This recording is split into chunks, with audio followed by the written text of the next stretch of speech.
provoqués, harcelés. C'est vrai qu'ils bousculent les habitudes, ils dérangent les systèmes de pensée de ceux qui prétendent tout savoir. Sa liberté, c'est comme un défi, mais un défi salutaire, qui suscite l'espoir chez les petits, les humiliés, les pauvres. Oui, les chefs religieux qui sont à Jérusalem veulent sa peau. On veut trouver des motifs de condamnation. On l'a déjà questionné sur l'impôt dû à César, sur la résurrection. Et voilà qu'on le questionne aujourd'hui sur la loi. Important, la loi. Le livre de la loi, qui avait 613 commandements. Alors, on pose à Jésus la question, quel est le premier commandement? Il répond, tu aimeras le Seigneur ton Dieu de tout ton cœur, de toute ton âme, de tout ton esprit. Ce qui revient à rappeler à ce docteur de la loi, un savant instruit, ce que les petits-enfants savaient par cœur en Israël. Une réponse qui va bien au-delà de la loi et des commandements, car Jésus s'empresse d'ajouter « Tu aimeras ton prochain comme toi-même ». Voilà qui est clair. Aimer Dieu, c'est aimer aussi son prochain. Ces deux commandements n'en font qu'un.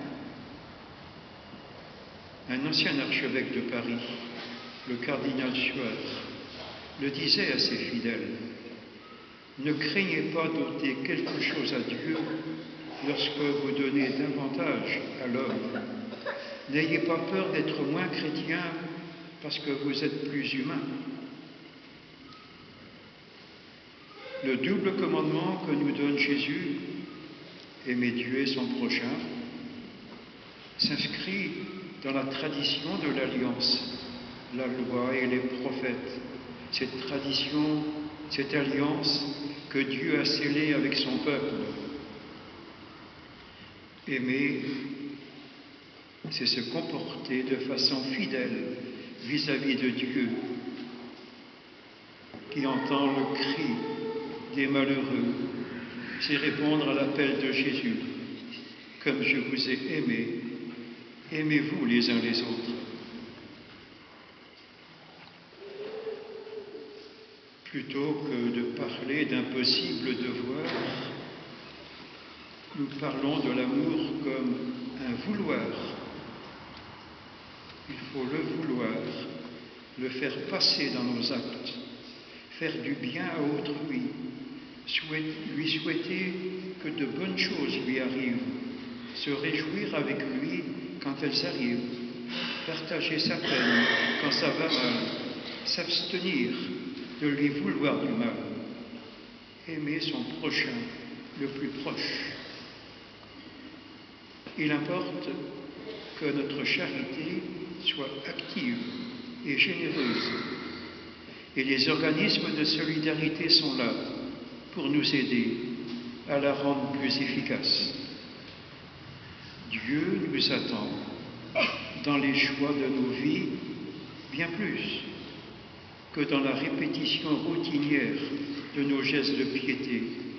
Pour être plus précis, c'est au degré de notre persévérance, de la persévérance de notre amour pour nos frères et sœurs que se vérifie la qualité, le titre de notre fidélité à Dieu. C'est vrai que c'est plus facile d'être pieux que d'être juste, charitable. Celui qui aime Dieu, qu'il aime aussi son frère. Ceux qui enferment leur foi dans la pratique cultuelle, l'observance des obligations religieuses, risquent d'avoir tout faux. Jésus le proclamait aux pharisiens. Il ne suffit pas de suivre les règles. Tu aimeras ton prochain.